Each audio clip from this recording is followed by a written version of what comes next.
नमस्कार. आज आपण एका अशा महान ग्रंथाची गोष्ट पाहणार आहोत ज्याने कोट्यावधी लोकांना एका देशाच्या छत्राखाली एकत्र आणलं. चला तर मग भारताच्या संविधानाच्या निर्मितीचा हा रोमांचक प्रवास उलगडून पाहूया. जरा विचार करा, 1 अब्ज लोकांसाठी एक नियमावली बनवायची आहे, तेही अशा देशात जिथे प्रत्येक काही किलोमीटरवर भाषा बदलते, संस्कृती बदलते. हे काम म्हणजे काही साधंसुद्धा नव्हतं. हे फक्त कायदेकानून लिहिणं नव्हतं, तर एका नव्या राष्ट्राचा आत्मा घडवण्यासारखं होतं. तर या महाग्रंथाची मुळं कुठे आहेत हे शोधण्यासाठी आपल्याला इतिहासात थोडं मागे जावं लागेल. आणि गंमत म्हणजे याची सुरुवात झाली होती ब्रिटिश राजवटीत. हो, म्हणजे आपल्या भविष्याचा पाया घातला जात होता, पण तो घालणारे मात्र परके होते. हे बघा, ही एक मोठी प्रक्रिया होती. अगदी 1773च्या रेग्युलेटिंग ॲक्टपासून ते थेट 1919च्या कायद्यापर्यंत. प्रत्येक टप्प्यावर भारताच्या प्रशासकीय रचनेत हळूहळू बदल होत गेले. हे कायदे ब्रिटिशांनी त्यांच्या सोयीसाठीच आणले होते, पण नकळतपणे ते भारताच्या भविष्यातील संसदीय प्रणालीची पायाभरणी करत होते. म्हणजे एक फ्रेमवर्क, एक प्रशासकीय चौकट तर तयार झाली होती, यात काही शंका नाही. पण प्रॉब्लेम हा होता की ती आपल्या मातीतून उगवलेली नव्हती, ती बाहेरून लादलेली होती. आणि त्यात भारताच्या कोट्यावधी लोकांच्या आशा आकांक्षांचं प्रतिबिंब कुठेच नव्हतं. आता आपण त्या एका कायद्याकडे वळूया, ज्याला अनेक जण भारतीय संविधानाचा ब्लूप्रिंट किंवा सांगाडा असंही म्हणतात. हा तो पाया होता ज्याच्यावर आपल्या राज्यघटनेची भव्य इमारत उभी राहिली.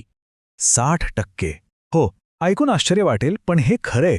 आपल्या संविधानाचा 60%हून अधिक भाग थेट एकाच ब्रिटिश कायद्यातून घेतला आहे. आता प्रश्न हा आहे की असा कुठला कायदा होता हा जो इतका महत्त्वाचा ठरला? तर तो कायदा होता भारत सरकार कायदा 1935. सोप्या भाषेत सांगायचं झालं तर जसं एखादी इमारत बांधण्यापूर्वी तिचा एक सविस्तर नकाशा तयार असतो ना, अगदी तसाच हा कायदा आपल्या संविधानाचा तयार नकाशा होता. या कायद्याने आपल्याला संविधानाचा मूळ साचाच दिला. देशाची संघराज्यीय रचना म्हणजे केंद्र आणि राज्य सरकारांमध्ये अधिकारांची विभागणी, राज्यांना त्यांचे निर्णय घेण्याचं स्वातंत्र्य आणि न्यायव्यवस्थेसाठी एक सर्वोच्च न्यायालय, यासारख्या अनेक मोठ्या आणि महत्त्वाच्या गोष्टी आपण थेट 1935च्या कायद्यातूनच उचलल्या. पण फक्त सांगाडा असून भागत नाही का? त्यात आत्माही असावा लागतो. आता आपण पाहूया की या ब्रिटिश चौकटीत भारतीय आत्मा कसा ओतला गेला. अशी कोणती मूल्य होती ज्यांनी आपल्या संविधानाला खऱ्या अर्थाने जिवंत केलं?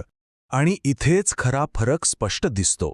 एका बाजूला होती ब्रिटिशांनी दिलेली तयार प्रशासकीय रचना आणि दुसऱ्या बाजूला होती भारतीय स्वातंत्र्य लढ्यातून जन्माला आलेली मूल्य, म्हणजे प्रत्येकासाठी स्वातंत्र्य, समानता आणि न्यायाची हमी देणारे मूलभूत हक्क.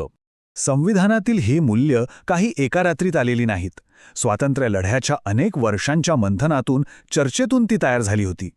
नेहरू अहवाल असो किंवा कराची ठराव यांसारख्या ऐतिहासिक दस्तऐवजांमध्ये या मूल्यांची बीजे पेरलेली स्पष्ट दिसतात, ज्यांनी पुढे जाऊन आपल्या मूलभूत हक्कांना एक निश्चित आकार दिला.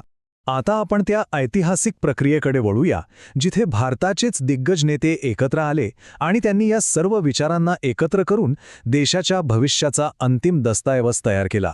ही होती भारताची महान संविधान सभा. 2 वर्षे, 11 महिने आणि 18 दिवस, 11 अधिवेशने ही फक्त आकडेवारी नाहीये. हे एका राष्ट्राच्या निर्मितीसाठी घेतलेल्या प्रचंड मेहनतीचं आणि लोकशाही प्रक्रियेवरच्या अढळ विश्वासाचं प्रतीक आहे. आणि अखेरीस तो सुवर्णक्षण आलाच. 26 नोव्हेंबर 1949 रोजी भारताने आपलं संविधान स्वीकारलं आणि 26 जानेवारी 1950 रोजी ते लागू करून एका नवीन सार्वभौम प्रजासत्ताकाचा प्रवास सुरू केला. थोडक्यात सांगायचं तर आपलं संविधान म्हणजे जणू काही एक सुंदर वस्त्र आहे, जे 3 वेगवेगळ्या पण तितक्याच मजबूत धाग्यांनी विणलंय.